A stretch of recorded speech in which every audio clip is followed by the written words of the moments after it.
Awesome. We're back for another episode. Mike Kelly, Kieran, and today we have Sillytuna, or Alex, to talk about, I guess, the wonderful world of NFTs and all the stuff that's going on there. So, hey, Alex, how's it going? I'm good. How are you? Yeah, not bad. I'm excited to talk about this because it's quite I would say, I guess, a contentious area in the crypto space. There's skeptics on the kind of, I guess, the traditional crypto skeptic side, but there's also skeptics even within the crypto space, right? I mean, there's people even within the crypto world who are sort of skeptical about all this NFT stuff that's happening. So, yeah, interested to chat in more detail about it. So, Yeah.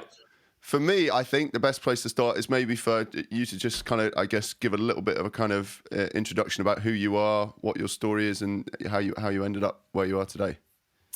Yeah, sure. I'm actually a game developer by trade. So I run a game studio, just a small studio, doing loads of different like conversions, Game Boy stuff, Game Boy Advance, a lot of mobile projects before mobile was a thing, some console stuff. We had an indie hit called Euphoria, which I still work on. And actually that's what got me into crypto, because in late 2012, someone emailed us and said, will you sell Euphoria for Bitcoin? I went, that'd be kind of interesting. I'll look into this Bitcoin thing. And I did look into it then. And then from, I think in March 2013, I bought my first Bitcoin for $49. It was like, oh, this is weird. And I pretty much since then, I've buried myself around crypto and not done much game stuff. But because I'm a game developer by trade, the concept of NFTs came up pretty early for me in terms of like what could crypto do for in other sectors. And originally it was through supply chain, which I was looking at in 2013. I designed something a bit similar to Counterparty, just for myself. I didn't release it or anything, because I'd seen a really good comment about could crypto be used or could blockchains be used for supply chain, like how food moves between countries and solving problems there. And weirdly enough, I was like, well, that's not very different from game items. Just in the end, it's just game items moving from A to B, but then maybe selling on to C and D. And so probably even since then, I was looking at what then became known as NFTs. And from 2015, I was writing about it, and I had a startup around them. And I think I sold the first NFT startup to an American publisher a couple of years later. Not that we ever released anything. We sold some technology, which then never got used. But never mind. Sorry, Alex. Back in the day, is that? I mean, in 2013, was that still when things were called like colored coins? Is that kind of era? Yeah, you had Counterparty, you had colored coins. Basically, everyone was trying to hack the concept of a traceable token into Bitcoin and Bitcoin-like tech. But it really needed smart contracts, which is obviously what Ethereum supported to really make the difference. When Ethereum was first released, I think it was in 2015. I was around Ethereum the whole time, so I knew Vitalik and stuff. So I was always around Ethereum. But I wrote a little smart contract, which was Magic the Gathering. I basically encoded Magic the Gathering cards on my little Ethereum testnet with all of the data. That was nothing off chain. So all of the content of Magic the Gathering cards I could do on a testnet. And I worked out it would have cost me $10,000 to publish them all on chain. I wish I'd done it at the time. It would have been incredible. But the NFT standard didn't exist. And it was from doing that I realized how powerful all this stuff was. I actually think the comparison with Magic the Gathering is a really good one. So, maybe it just makes sense for somebody listening who doesn't know what Magic the Gathering is. So, Magic the Gathering is a playing card game. It's a game where players have to effectively buy packs of cards, and they have to effectively what they're doing when they buy a pack is they're trying to uncover the rarest types of cards. So, there's a very limited supply of certain types of cards that have obviously rarity value, but they can also be used to play in the game. And the reason why I think that it's worth kind of bringing that up is because some of those cards that are the most rare and the most difficult to get hold of go for tens of thousands of dollars. They're extremely valuable. And somebody could argue, well, it's just a game. It has those cards have no utility. They're just physical bits of paper. I could just print one at home. And often players, when they play with each other, do actually print cards. But still, nonetheless, these original highly coveted cards are extremely valuable. And there's so many examples of this in various domains where provenance is the reason that something is valued, not just its sort of, the whole idea of kind of like I can right click save an NFT. It's like totally missing the point of what an NFT is actually about, right? And I think that's something that, I come from I guess the skeptic side, and I do find that argument about NFTs quite frustrating. It really does kind of miss the point a lot. Well, people don't want to believe that provenance is what it's about, but of course it's what it's about. Um, it's no different in the art world. I mean, it's like that certificate of authenticity that Sotheby's or Christie's give you or whatever. That's absolutely crucial. People get confused between, just don't take art specifically because I know a lot of NFTs are art. People get confused between the skills it takes to do a particular painting and what someone will pay for the painting. The value of a piece of art is a combination of factors. The skill could be 1% of it, it could be 0.0001% of it, or it could be 99% of it, depending what it is. So it's a factor, and how much that factor contributes to the value depends on the work and the artist and the time of the year or whatever, or the time of the decade, whatever it happens to be. The vast majority of art does not take a lot of skill that any good artist couldn't do. But the content of it, that might affect things as a percentage, like what it actually is about. The artists themselves, how they've marketed themselves, their story, can be a huge amount. I mean, Banks's art is not great in terms of technical ability, and it wasn't original. Like, there were other people Banksy was essentially replicating, but he was brilliant at promoting himself. And there's lots of artists like that throughout history. So the provenance aspect, that it was a Banksy piece of art, that it was a Josie piece, or whatever, or it is a Van Gogh, that matters so much to the value. And when I'm talking value, I'm also talking about, I'm not just talking about financial value, but talking about the personal collectability value, the reputational value of owning it. It's kind of nonsense. Like, if you're being completely logical, it's nonsense. Like, I can own a Banksy just by, I can replicate it, I can photocopy a lot of Banksy stuff.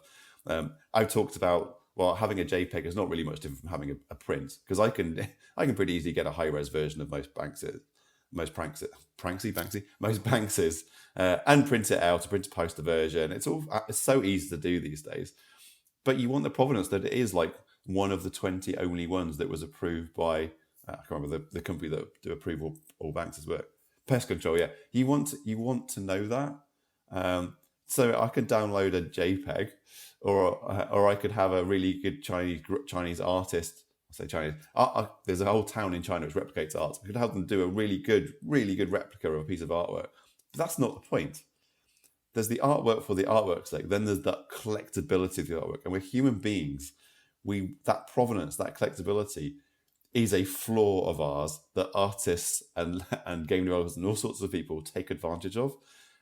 Perhaps it came from people had to like hoard food and stuff like many millennia ago, in order to survive. I don't know. There's obviously a biological imperative there, but it is a logical flaw in the way we work. So you can't just say, well, I can right click download it, because sure, of course you can, but also I can get this art replicated for like $50. That'll be worth 5 million if it was the original.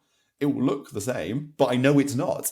I think you touch on a really important point there, and me, like, I have a background as an art collector, and I have a friend of mine years ago who got a Banksy stencil, which he imitated, did on a canvas, and gave to me as a birthday present, because I couldn't afford a Banksy at the time, and I love it, and I've still got it hung on my wall, but I know it's worthless. But then I have other prints from a gallery that have a certificate of authenticity because they're an edition of X or Y, and they have value to collectors, and that's something I've written on as well. Is I've viewed in a lot of ways, at least in regards to art NFTs, an NFT is a certificate of authenticity. It's provenance and it's proof. And while you can go and right click my Hearst currency, or your Bored Ape or a Punk like you had, and print it out, great, but you can't sell it, you can't own it. You can enjoy it. The same way as you just said there, I can go get a high-res print of pretty much any piece of artwork in the world and print it out to enjoy, but it's not the same as ownership, and I think people conflate the two. Yeah, and I think there is a way of thinking about an NFT as literally, in a technical sense, as a certificate. So from a cryptographic point of view, an NFT is, from a PKI perspective, is really a certificate. That's what it is. And they can be used in that way. So there's lots of people trying to figure out at the moment, could you actually use an NFT for authentication? So you enroll with an app, your identity is pinned by an NFT, and then when you log into an app, you sign a login request saying, "Hey, I'm going to log in against this identity that's pinned to you." Yeah, I spent a lot of time looking at PKI stuff a few years ago, again, for a lot of this reason. And I find it amusing when people talk about NFTs for identity, because sort of, yes, but NFTs are transferable, so you have to have rules of transference. But they're really, really simple things.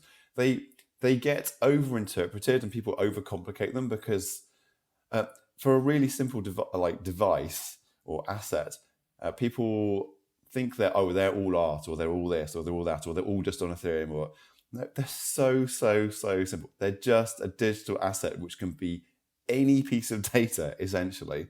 And the only difference from it being in a database is it's on a decentralized network. Okay, so I think that's a good segue for me. So I think we've I guess touched on the case why just discarding NFTs as stupidity is wrong. There's lots of analogies in other areas. I think the analogy with art and Magic the Gathering very strong. So I think I'm with you there. So where I start to diverge a little bit is exactly on the point you just touched on, which is this whole decentralized element. So on one level, I understand kind of from a kind of branding point of view and a kind of, I guess, ethos point of view, the vibe of the crypto space is contributing to the pieces that are being minted in the crypto systems that are being used to exchange these NFTs. So I don't not understand the value of that. I also understand that there's a lot of very wealthy crypto people who have assets tied up in crypto and are quite interested in deploying some of that capital on interesting things. And I think those two things are definitely combining to increase the value of NFTs and attract artists to distributing work on crypto systems. But if I think longer term, right, what I'm looking at the moment are networks like, whether it's Ethereum or Tezos or all the types of networks that people are using to mint NFTs at the moment. There is a very clear user experience problem, which is that these decentralized systems are inherently inefficient compared to a centralized system. And that means that they're relatively slow. The transactions are relatively slow. And if you ignore the slowness and accept that users may be okay with the transactions being slow, there's definitely a cost issue with this, particularly on Ethereum at the moment, which is getting clogged up. Now, that is an inherent sort of, I guess, engineering reality of building decentralized systems. You have to have this kind of scarcity sort of introduced into the system. So the question is, long term, once the kind of hype in the crypto system has kind of worn off, and that I think that aesthetic and is more than likely going to sort of wean over time. Like, why is it that users would continue to accept these extortionately high decentralized transaction fees versus just using a centralized network that uses public key cryptography, but ultimately is a centralized ledger that's very efficient, almost zero transaction fees, if not zero transaction fees? Why would users not over time shift onto a network like that? So I think you're over analyzing Ethereum and not taking into account some of the other tech. That's the first thing in terms of costs. Second thing is I 100% agree about the user experience. I've talked about it since 2013. I've been talking about the user experience problems. The biggest issue for me is actually not the cost and is not the time, because both of those, like, there's loads of platforms that are dealing with that in particular ways. The biggest issue is the wallet. The wallet needs to be something that's super simple, is native to my phone. I don't have to think about it, and easy to use, and it's like a game inventory / bank account, whatever. And one of the reasons we like, there are some reasonably good wallets around, but I need one wallet that covers all the chains and just does it nice and easily. But one of the reasons we have problems with that is because the blockchain developers do not consider the wallet experience to be their problem, and it is. And the reason it is for security reasons. So we're going to talk about PKI. One of the problems in PKI is your key management. Just take Ethereum. Ethereum is one of the worst culprits for this. Ethereum wallets are basically a raw cryptographic key. That's it. That's a terrible, terrible, terrible experience. Whatever anyone does with it, you can't fix it because it's an inherent problem. There are some nice wallets that are what are called contract wallets that do things like that help make you mean you can log in using your username and password, that can help you like not have your assets stolen, but they're not native to the chain. When they're not native to the chain, they're not fully compatible with everything, and they are much more expensive to use, and they're non-standard. What we need are ways where people just have a wallet and it's super easy, and they're protected from theft. They're not their own bank, because being your own bank is a stupid idea for most people. It's really hard. So for me, there is a serious experience problem there. And what people are doing to solve it is they're essentially like hosting the wallets on their own servers. But that's also very hard to do, because if they get hacked, everyone loses everything in theory. And that's going to happen. It's going to be such a major issue. So I think there is absolutely a user experience issue, but for me, it's not so much around the costs. On Ethereum, yes, like it really is around the costs and time for doing stuff. Like I totally agree with that. On some of the other chains, that's really less bad. But I also think you will end up with, and we already have, chains like Ronin, which are less decentralized, and people will absolutely accept less decentralized. And I think that's perfectly acceptable. The reason that, and in fact, I've even advised some companies just make a database and let people withdraw to decentralized networks. Like, I think that's completely acceptable for a lot of people, not for crypto people, but for most people. They just want to sign in, have their stuff, and do whatever they want with it. But for me, the critical point is I can withdraw from that network. I can withdraw it into the decentralized world, and I can use it in that decentralized world if I want to. But and the reason for that is, and I did some research on this, people think they own their own stuff. Like when they buy something in a game, they say, I own X. When they buy something for Kindle from Amazon, I own this book. But we know, they might not, but we know that Amazon can take that off you because the license has expired. That's already happened. We know that companies go bust and then you lose all your stuff. Games sort of cease to operate. Xbox ceased to operate a lot of their games. So we know all of this stuff happens, but people are not thinking about it at the time. So people think they have ownership, but they don't really get an experience of ownership. With an NFT on a decentralized network, or with the option to at least do that, when you start using it, you start realizing, if you think about it, you have the experience of ownership. And the experience of ownership is, I can sell this on OpenSea. Oh, I can sell this over there. Oh, I'm getting this free item. Or I'm a member of Bored Ape Club on Discord. You suddenly find that utility, which is often thought about in all the wrong ways. These extra little aspects are utility. These extra aspects are why people feel more connected to communities. They're why people value them more. I can't remember the name of it. There's been at least one, if not multiple, websites that have tried to sell art as digital art before, and they kept failing because like there's just no real sense of it. And like if that site goes down, it's all gone. Now I know there's some technical issues around NFTs and stuff, and we can cover that separate if you want to. But in general, that certificate, as you called it earlier, that is the NFT, that sits outside of wherever you bought it from. And that is so valuable once you start experiencing what that means. And that is why, in the general case, a database will never cut it. There's also one other aspect, which is, I said it's essentially just a database but decentralized. It's not quite that, because you can encode the rules around it, whereas you can't do that so easily, anywhere near as easily on a database or anywhere near as transparently.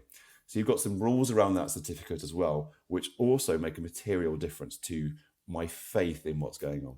That's true, but one of the issues. So I think the rules, as you say, building smart contracts that mean that when users do secondary sales, that the original artist, gets a cut of the transaction fees. All those types of things that people are introducing around NFTs that I think are very valuable and they make sense to me. One of the downsides of that is it does couple an NFT to a specific chain.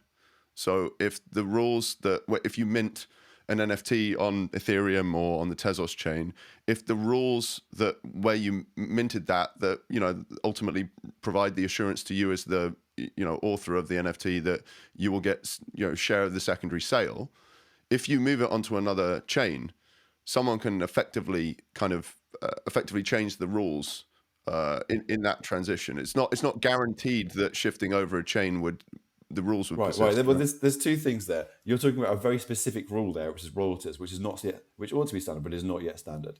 So I think that's one specific problem. It's trivial to get around the royalty payment issue anyway, I have to say. Right. I've looked into this for years. It's like, no, if you want to get around the royalty payment, just put no money through it, like, and exchange and use a wrapper to do it. So it's very, very easy to get around royalty issues, irrespective of chains. I am an investor in technologies that are cross-chain because I never believed for a second that one chain was the right idea. I find anyone who I experienced this first with Bitcoin. Bitcoiners going, we only need one chain for everything, and I'm like, that's the antithesis of decentralization, because that means there's just one point of failure for everything. So irrespective of everything else for NFTs, one chain is nonsense. So I've always believed in stuff moving between chains. In terms of why this, do you? So sorry to interrupt you, but Sure. I think it's just quite an interesting point. Why do you think the people who push for this kind of monolithic, hey, my chain is the best chain, what do you think their motivation is? Because I have my own Money. theory on why this, but why do you think money. that is? It's money. They own the assets in that chain, therefore they're vested in that chain succeeding over all others, and that's it. That was definitely the Bitcoin one. And it's the same for Ethereum maximalists. So I think that to me is like the obvious explanation. I think particularly in the case of Bitcoin, but also in the case of Ethereum as well, one of the reasons why one chain to rule them all is so important for these projects is because a lot of their security models depend long-term on high transaction volume. And the reason for that is because, particularly with Bitcoin, they have committed to this idea that there will be a fixed amount of issuance of Bitcoin. And what that means is that over time, the way the system is secured, which at the moment is by inflating the supply of Bitcoin, which is tailing off. But over time, that is going to tail off. That inflation is going to tail off, and transaction fees are going to have to compensate miners. So if the transaction volume is relatively low on the network, that actually creates a risk for the system, because it might actually get, if there's not enough transaction fees, it might get weaker and weaker over time, which could cause the value of the network to it could cause the Bitcoin network to be insecure. Yeah, network security, like it is an issue, but again, it's a much bigger issue for Bitcoin than a lot of the other networks. Because it was never designed in the right, not in the right way. That's not true, but it was never designed really for that. It was the problem that Bitcoin's had. This is a bit of a diversion from NFTs. The problem that Bitcoin's had is it was the first one, and it was great, and it spawned all of this amazing innovation off. But people got stuck in a mindset that the first thing must be that's what we have forever. In a sense, it's not that different to in the USA, where you've got, I can't put it, you've got the Constitution, and it does change. But when you listen to certain people, they're going, it can't change. It was written there, and there's the rules we have forever. But that's actually nonsense when you look at it with any common sense. You can't have something that was written X number of years ago and expect it to be that forever, because the world changes. We learn more things, technology changes. Now, in Bitcoin's sense, what happened was the community got stuck on certain points. Currently, they're stuck on proof of work, as in, like, they don't want to change it. And I've now been saying for 2 years, if anything's going to kill Bitcoin or the original Bitcoin chain, it's going to be an insistence on using proof of work. Just last week, we had one of the European countries saying we need to ban all proof of work currencies. It's going to happen. It's inevitable, because they're so bad for the environment. Like, the world has changed. There are reasons for proof of work, but the world has changed. Now, going back to what we were saying about one blockchain to rule them all, this is just one example of why one blockchain can't rule them all, because you need evolution, you need innovation. Things will change. You might have, even though Ethereum has been around a few years, it's moving to proof of stake. I know it was planned for a long time, because proof of stake has evolved, because proof of work is no longer tenable environmentally. That wasn't the original reason for it changing, but it is now. And other chains have created lots of good technologies that Ethereum has been able to pick and choose from to do that. Now, in terms of NFTs, you don't know that your chain is going to exist in 1 year's time, 10 years' time, 20 years' time. So bridging techs are important. However, you still have the historic bit of it, which is ignoring the royalty aspect. That's a separate point, which is how many were issued, who owns them, that type of stuff. And that is important in its own right. So there are smart contract things about us, if things move chains, what happens. And there's both a legal, technical, and community aspects to what is the legitimate version that moves across chain. And I think that's how we solve that problem you talked about. Those three things will combine to have legitimate versions and illegitimate versions if there is a problem. Because in the end, social consensus, Bitcoiners don't accept it, but social consensus is hugely important. There will be social consensus on what is the legitimate contract to move across chain, where the original contract creator didn't do it.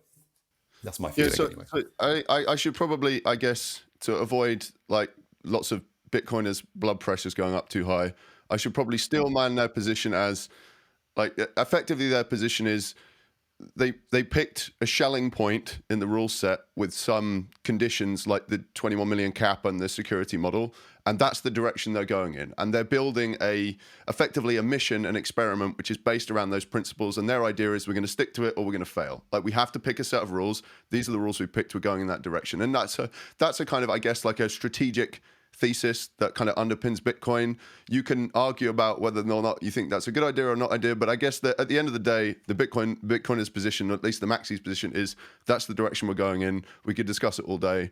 We think this is the right direction, and the market cap would probably reflect that other people agree with us. Now, I agree with you. I think there are issues with it.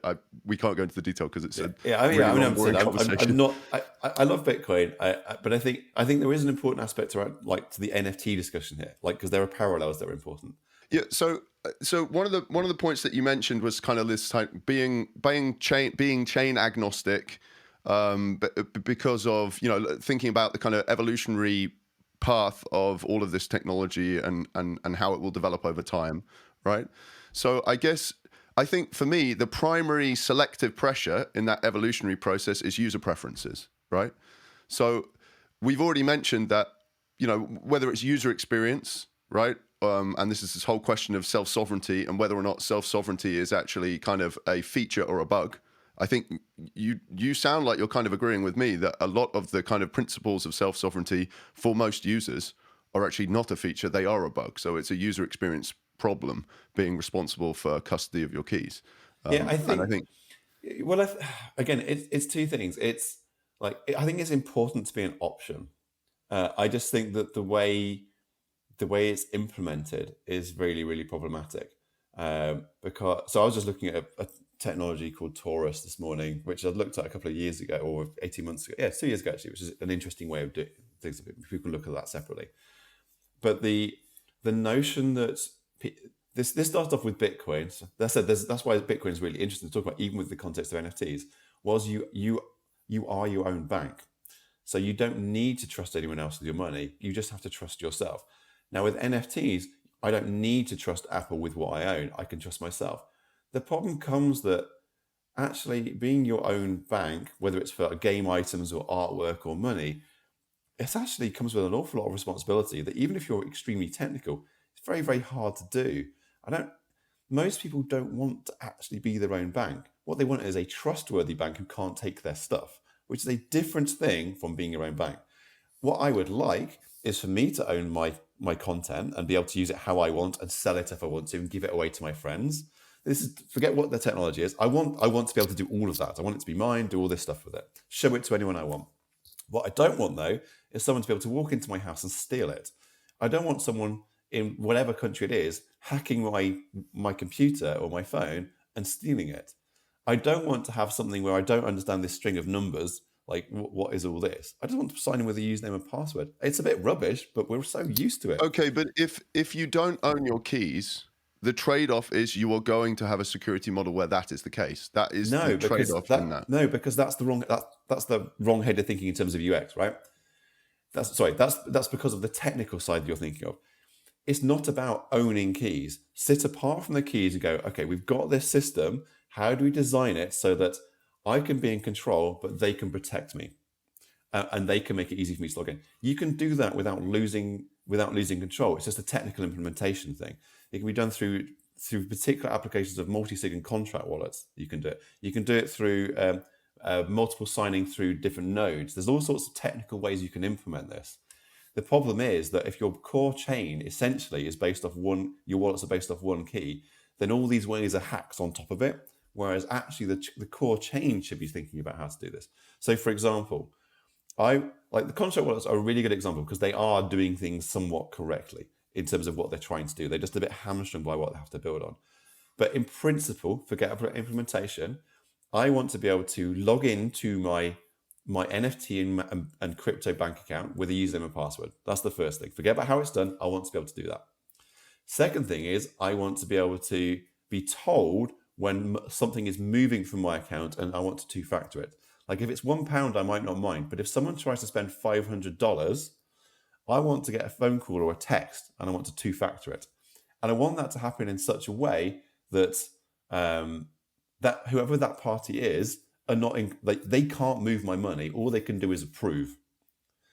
That they are using a centralized platform probably to take my approval for that system. Again, don't worry about how it works, because you can do all this. I designed it years ago when people are trying to do it. I want to be able to say to whether it's Facebook or Google or Apple, or it might be Bitfinex or a crypto company, you are my co-signer. You are monitoring transactions. And if they're above this level, or if they're for these NFTs that I've checkmarked or that are protected or known as high value, you come to me before co-signing. But fundamentally, you can't move my stuff. And fundamentally, with enough time expiring, like say 7 days expiring, I can withdraw your permission to do any of it. So it's these types of things. Now, it's still a bit more complex, but it's a bit like your credit card company protecting you. But banks and credit card providers, they don't protect you very well, because inherently you can just do what you want. But credit card providers have got much better at messaging you when there's a transaction that they're not sure about, or showing you on your phone there's a transaction. We need that in the crypto world, as well as a simple login system. Now, the implementation, there are very different ways to implement it. So it's not really about you're in control of your own keys. It's about having a proper network of stuff and being able to pick co-signers. But we put that forward to people in an easy way. Right. Yes. Are you seeing I'm, anyone doing this at the moment? It's like signing as a service. I mean, Argent isn't quite that, but they come to mind as someone with better UX and some options for that. Yeah, it's been talked about. I've talked to lots of people about it over the years, but I don't think we have an ecosystem that's quite ready for it. What you actually need is at some point, my hope is that one or two of the wallet providers will end up with a wallet that does a lot of this and works across multiple chains. But it's a problem if this stuff isn't natively built into a blockchain, the cost of transactions, like the cost of doing it on Ethereum, is way, way higher than it should be. And there are problems all down the line. It's a solvable problem, although it's different user experience. But for me, it's quite a big problem. So I'm going to continue to play devil's advocate here, just for fun. So everything that you're describing to me makes sense, right? Like, what you're talking about is consumers and the businesses that serve those consumers controlling risk by using cryptography effectively. Like, we're not going to go into the details of how that scheme could work. There's lots of different ways of doing it, like Shammers secrets and multi-sig and all this kind of stuff, right? But ultimately, what you just described has nothing to do with how decentralized the ledger is underneath. So a centralized system can use these types of cryptography mechanisms to control risk between parties, and whether the ledger is decentralized or not makes no difference.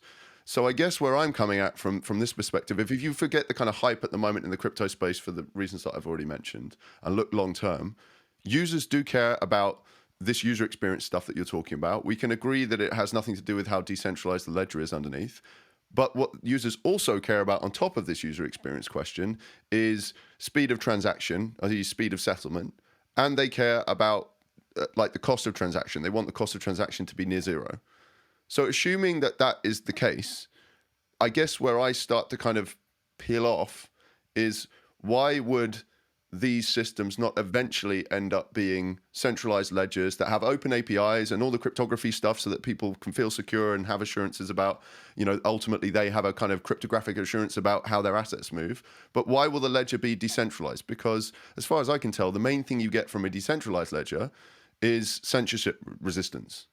And if users don't actually care about that property, which as far as I can tell, the average user isn't even aware or conscious of the idea of censorship resistance, then why wouldn't those evolutionary forces push the industry or push our communities in the direction of more efficient, better user experience? Well, I'm definitely not going to say that you're not going to have a bit of that, because I think you will. Because I think this has shown that people will collect things, will pay for digital content in a way that people didn't consider before, and we've kind of bypassed the regulation, which will tighten down anyway. So I actually don't think, I'm not going to argue an extreme case, but I think it's very easy to take the phrase censorship resistant and interpret it literally. Your users do not care about censorship resistance because they don't believe they're going to be censored. They care about the benefits. Censorship resistance actually provides benefits that are nothing to do with censorship in the classical sense that they would have interpreted it as. So if you just basically say, we could use cryptography to do all this, but essentially it's just going to be someone running a database. Well, the first thing is that the cryptography you use to do that is not going to be very good, because someone's still got a database they can do whatever they want with. or they've got a blockchain they can do certain things with. But then you can argue, but then you can argue, well, they could be running a blockchain on one server where it can be publicly available to download it, but they can run it. Problem then is, well, like, and again, I've argued this a lot. Said, well, you could just, like, for a new company, just do that, because at least you're writing with one tech and you're showing stuff. But it all comes down to how, like, is it going to be sustained, or can you get all the advantages with it, or are you just actually creating a lot more moats? One of the reasons that decentralized networks work is kind of like it's kind of like having a meeting with a lot of people who all speak different languages. But when they all come together, there's a table in the middle, and that table is a blockchain, for the sake of argument. That blockchain speaks one language. I don't interact directly with other people. I interact with the blockchain. If you have a database with an API, or even like a single chain with an API, anything like that, you lose standards. It is so hard to get any kind of persistent standard on anything with centralized companies. And we know this from experience. Especially when they're competing companies, it just doesn't happen, and it doesn't last. When you've got a blockchain, and you've got the smart contracts there, they are persistent. They are the same thing, and it's much easier to get people together to do stuff. It is really hard to establish long-term APIs for standards, except with a few really big companies, and even then they start competing or they start changing. It's just one of those kind of human and corporate problems. When you've got one place where everyone can go, and when I'm saying everyone, I'm not talking about Google and Apple or whatever. I'm talking about anyone, from a little developer in India to me, to Nike doing promotional stuff, marketing NFTs, to EA, Electronic Arts, doing FIFA, to a fashion brand, to someone doing bills of lading. That's something that you could never get them talking the same language before, ever. It would never happen. To art guides and stuff. With this kind of thing, you can, because you've got standards. Now, I said, I'm not saying that you will not get some centralized stuff, because I think you will, and I don't even think it's like a particularly bad thing. I think it's just you want options to move the things between networks. I think that's okay. For the user experience things you brought up. Although I generally don't think some of that's as big a problem as you think it is in terms of going forwards. But I mean, totally validators are making more money on a lot of NFT payments, a lot of NFT purchases. The validators are making more revenue collectively than the artists are, in many cases. I.e., the transaction fees are worth more than the actual asset itself. What you're doing though is you're picking one chain and expanding it to everything, and it's just not true across the vast majority of the chains. Okay, but the reality is that the vast majority of the economic activity in NFTs is on the Ethereum network, right? The high value stuff is on the Ethereum network. Yeah, but you've got to. But again, it's very easy to go, oh, NFTs basically it's all on Ethereum, right? But the problem there is Ethereum is used specifically because it has high value NFTs. Therefore, it's kind of a circular argument. It's got the highest value because it's known for having a lot of crypto people who will spend a lot of money. But it's absolutely not. Ethereum is absolutely not appropriate, and not going to be appropriate in the near future, or probably medium term, for Joe user, essentially, because it's just way too expensive. More and more of this happening on Solana. I know Tezos was active. Hicket Nunk's gone now. Tezos maybe, Arbitrum's building. You're going to see a lot more on Flow, which is a lot of game projects going on to Flow, and virtual world projects going on to Flow. Solana, yes, you got some BSC stuff, although that's very crypto. There's a lot that you've got Luxo for fashion stuff.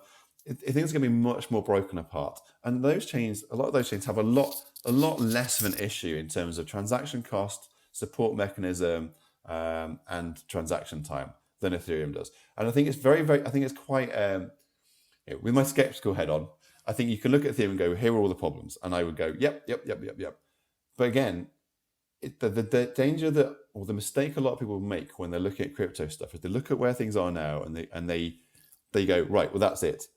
No, absolutely, it is not it. We have got years and years and years more of development. I don't know how scaling will go in the general sense, because things like Solana, like, they're not too bad now, but we've seen with Polygon that once you get really busy, all the problems start cropping up again.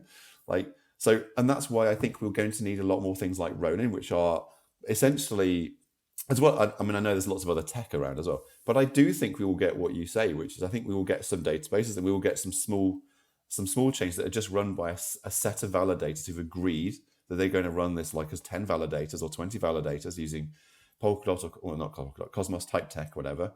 And that's relatively uncentralized, sorry, relatively not decentralized, if that makes sense. So it solves some of the problem in exchange for a level of centralization, but has enough centralization that people can see what's going on. They've got bridges and they've got evidence of what's there. And I do think that will happen. Like I actually do. And I think it's okay, and I think it's actually completely okay as long as you've got the bridging stuff. Can I on that note, because it's been a very interesting but fairly technical discussion there. No, but just for other people that are listening.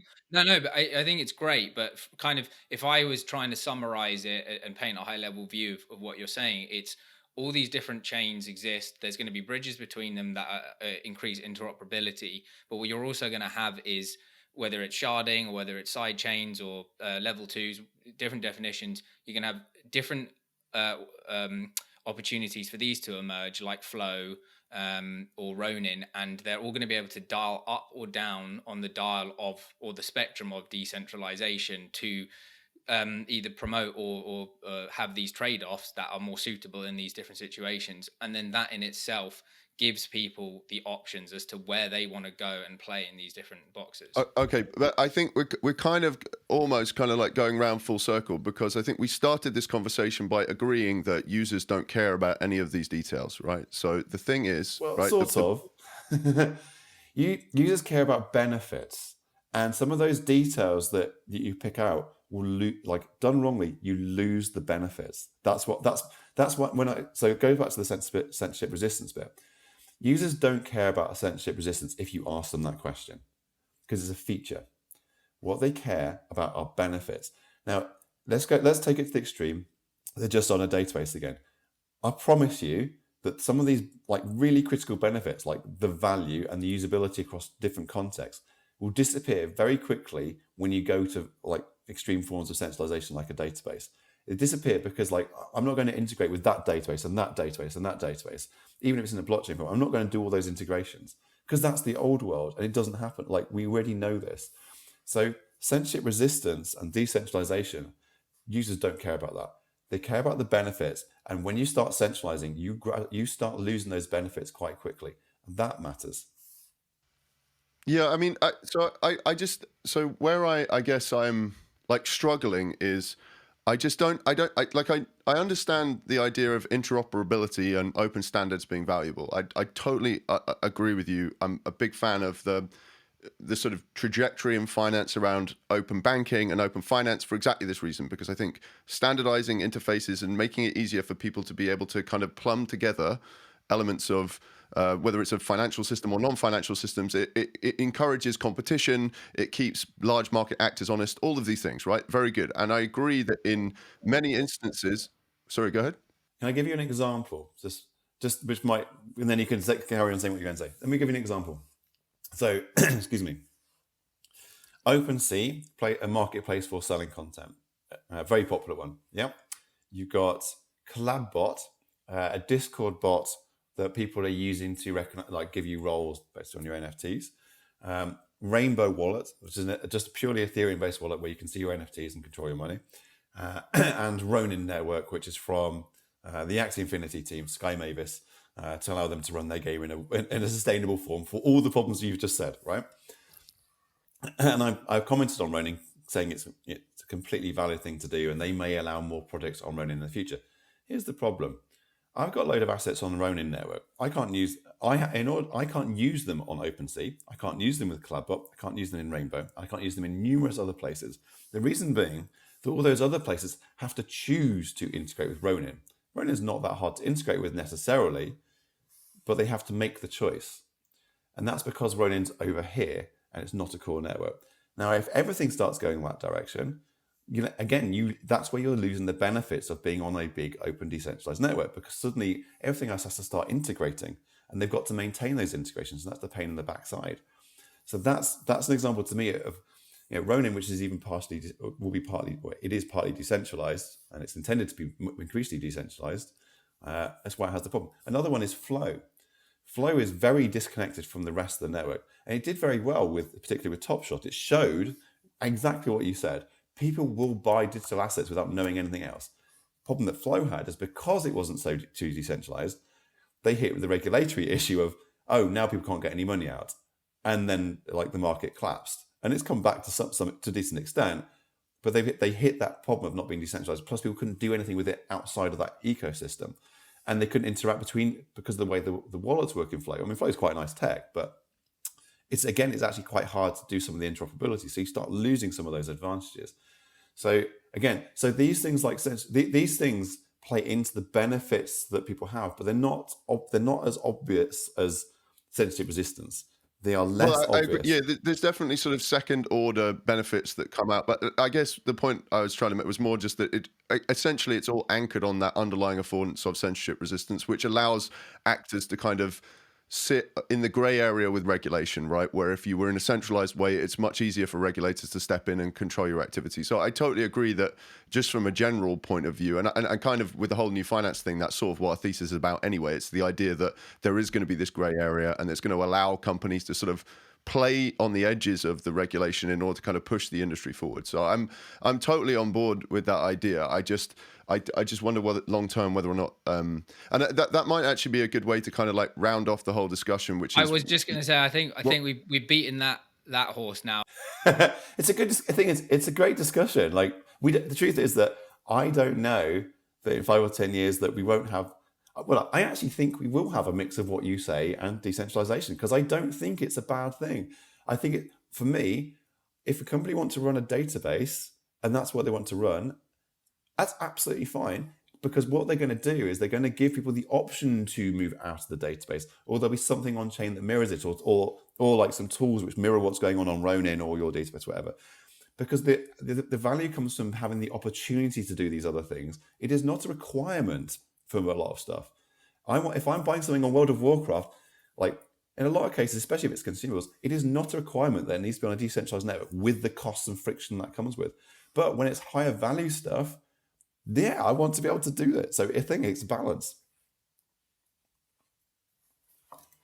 So the other thing I was going to mention is that the one sort of like, I guess like what's the right word, like the sort of like meta view on that is that it creates like it keeps the regulator honest, because the regulator doesn't want that activity to bleed out into venues that they don't have oversight over. So it sort of encourages the regulator by creating competition, by allowing the market a venue where they can subvert the regulator's control, which means the regulators have to make sure that they're not kind of over suppressing activity and it doesn't bleed out of their control. So I think just in general, as a kind of social benefit, I think crypto systems are super valuable. But I wanted to just round out, like for the last, like, I don't know, like 4 minutes. So we mentioned, I mean, like we think a lot about the relationship between crypto, traditional finance, and like regulation. You mentioned the regulatory piece. Like, to what extent, let's, for argument's sake, say most of the activity stays on decentralized systems because of all the benefits that you mentioned, the second order benefits. Like, to what extent do you think there's a risk that regulators start to look at DeFi and NFTs and they start to kind of introduce the types of regulatory controls on the on-ramps? So not on the networks themselves, which are totally decentralized and they can't get their teeth into, but to the kind of institutions which are providing kind of on-ramps for users and providing, you know, the types of products that everyday users would use to interact with these decentralized networks. To what extent do you see that risk, the regulatory risk, that regulators might start to step in and curtail some of that sort of more radical experimental activity that's going on at the moment? Yeah, it's an interesting one. I mean, I think what all of this is doing is firstly, it's giving the regulators kittens. It's like, oh my God. And I understand that. But I also think that I'm not an anti-regulation person. I should point that out. I've had these arguments with people who go, "All regulation's bad." I'm like, yeah, say that when someone's polluting your back garden. It's not that. You do need regulation, and but I think what you have to have when you've got this kind of space is you have to have innovation, and then once you've seen what innovation is valuable and what is not, you can then start closing down on it. And I've been having a lot of discussions in the past 2 weeks about the legitimacy of selling NFTs from the UK and whether you should be registering with the FCA and so on. And it's an interesting discussion without going into the details. The reality is that I think that the on and off ramps will continue to be heavily regulated, and probably my suspicion is wallets will be increasingly regulated, probably quite rightly, actually. And what will happen when I say regulated, it might mean it's more that they'll probably become the center for dealing with certain regulations. So, for example, let's say I want to sell NFTs as a company. It might well be that in order to do that legitimately from the UK, you have to do AML on literally every transaction, which is currently my understanding of what you're supposed to do. But that's not practical because you don't have a business. So no one's going to do that. So it's a regulation that's dumb. It's not going to work. Therefore, people just go off and do anything because nothing's going to happen to them because it's clearly an impossible regulation. But what is practical, though, is for MetaMask to offer a service where they'll work with Confide or whatever, where you can AML yourself, you can KYC yourself, and do it in some way where MetaMask can provide like some attestation that you are over 18 or you are in the UK or whatever. And then when I'm selling NFTs, it might be that to buy the NFT, I have put the money, but also have to click the button on MetaMask which says prove identity or KYC. I'm not providing the other party with my KYC, but there's an attestation there that I've been KYC'd by MetaMask that gets recorded in the smart contract or in a database or something, or can be discovered. And I suspect we're going to end up in a world where, for better or worse, I'm not commenting on whether it's better or worse, I suspect we're going to end up in a world where we do end up with some attestations around our identity and KYC to do with AML issues. And I think that's where regulation they're provided by centralized entities, effectively. That which I think is okay because I think it's perfectly okay for those centralized entities to do that, where that centralized entity isn't every entity I'm dealing with, which is the current situation. I might not like banks or whatever, but I will trust my banks to hold my identity a lot more than I'll trust having to email it to my lawyer and my accountant and upload it to 20 different exchanges, let alone a random NFT company. And as an NFT company, I don't want to be non-compliant, but I want to have a business. So if being compliant means I don't have a business, I'll choose to not be compliant. But if being compliant is as easy as just require this from MetaMask or the wallet, and everyone's got used to it, that's totally fine. So I think it's just can I just on that note, it's interesting because there's some providers and companies who are kind of doing some services similar to this on the security side, like Trustology, where you don't want to be your own bank, and so there's multi-sigs, there's limits on accounts, you pay a service for that, and you essentially trust them, but within reason you retain a lot of the benefits of the decentralization and permissionlessness when you need it. And it's an interesting model that hasn't really been able to exist before, but you're clearly seeing a demand for it and a growing demand for it as the ecosystem. I think it's more that I think there will be a demand for it as people understand this better. But I mean, my gut feeling is, like Apple and Google and Facebook will end up offering crypto wallets. That's my gut feeling. They already do offer crypto wallets, right? I mean, the wallet that is in the iPhone and it's in Samsung Pay, I mean, that is a trusted execution environment. It's like a hardware crypto wallet that's inside all the phones. I'm talking about, Samsung are actually pretty good, but Apple Wallet, literally Apple Wallet, I want my, when that has your Ethereum and your Solana and your Dfinity, when Apple Wallet does that, they will probably do it properly, and that's a and they will also probably do your identity. So those are the types of things that in 10, 20 years time, I don't think it's going to be anytime soon, in 10, 20 years time, regulation will have helped shape what Apple do, and Apple will help shape regulation. That I think is the reality of this, because I think they will find a way to benefit from it. They will find a way to monetize it, or to hold users, or to get the data. And that is the point when it will be mainstream. I think right now we are in a bubble of sorts. It will continue to go up and it will continue to go down. But the usability issues you discussed are partly on-chain issues and partly wallet issues. And I just think that those big companies that control the interfaces to the internet, it's a very natural place for them. Again, rightly or wrongly, it's not an ethical comment here.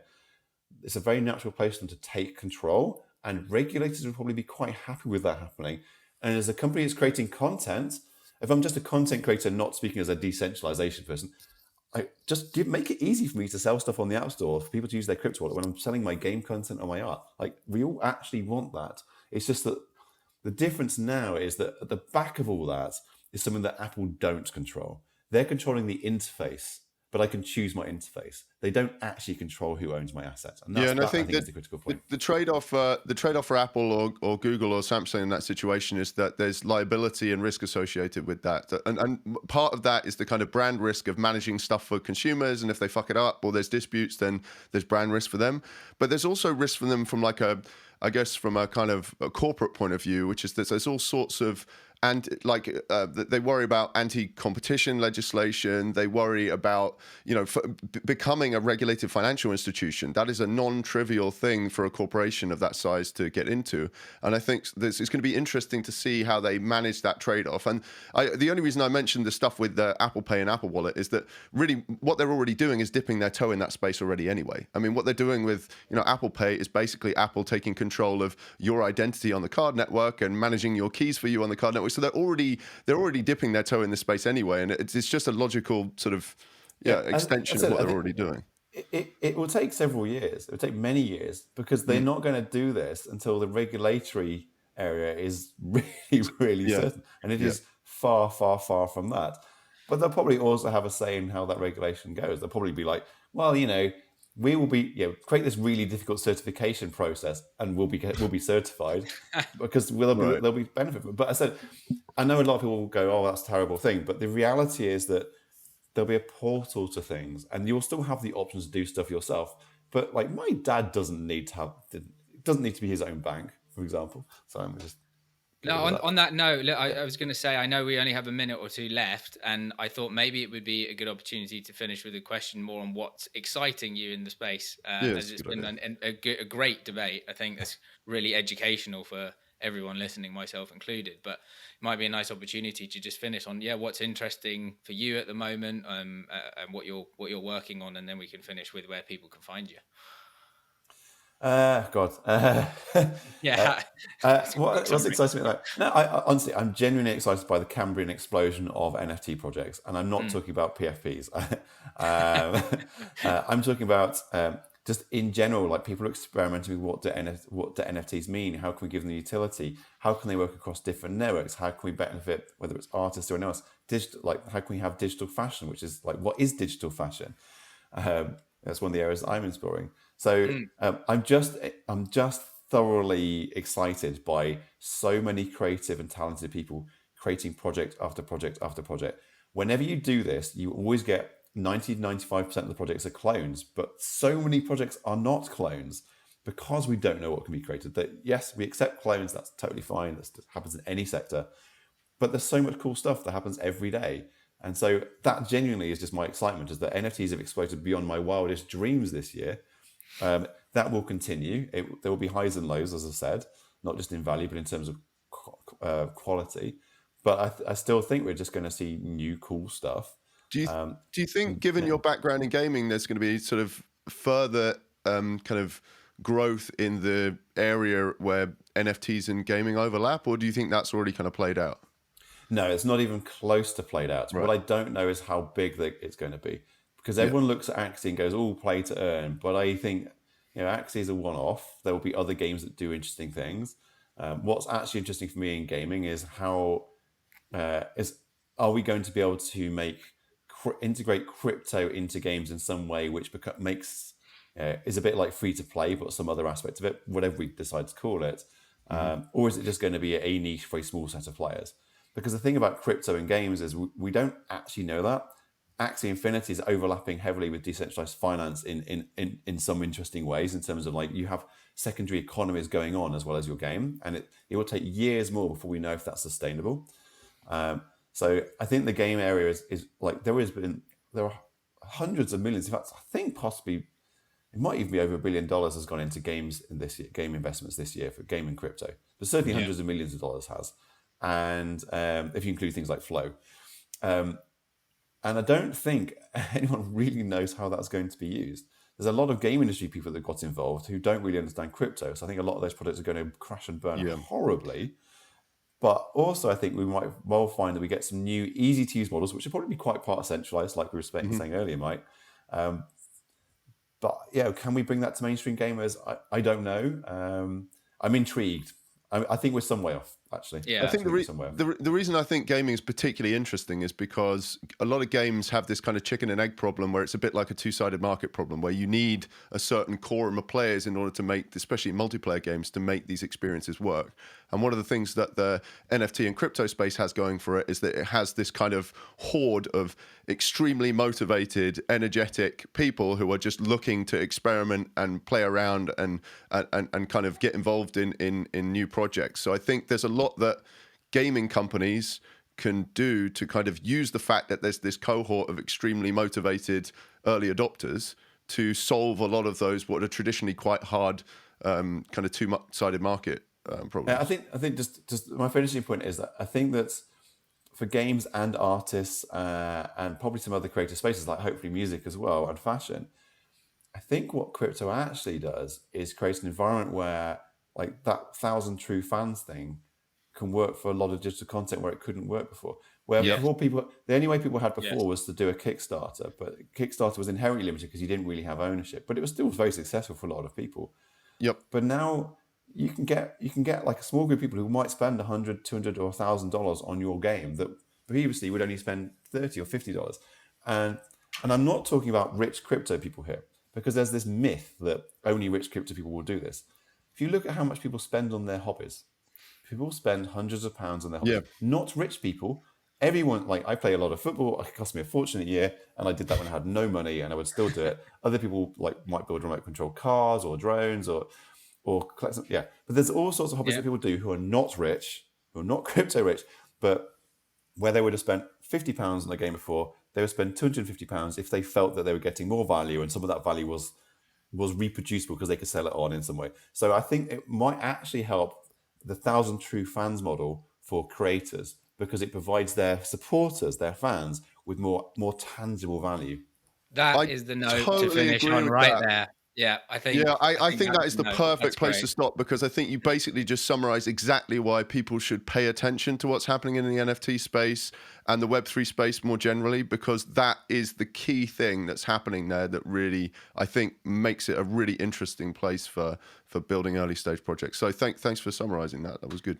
Yeah, Sillytuna, I know we kept you a little bit over. I don't know if you wanted to share your socials or where anyone can find you. Sillytuna on Twitter. Best way to find me. Soulcast is one of my projects, Soulcast NFT on Twitter, and Sploot is the other project I'm mainly working on in crypto. Sploot, yes. We'll put that in the show notes. Thank you so much.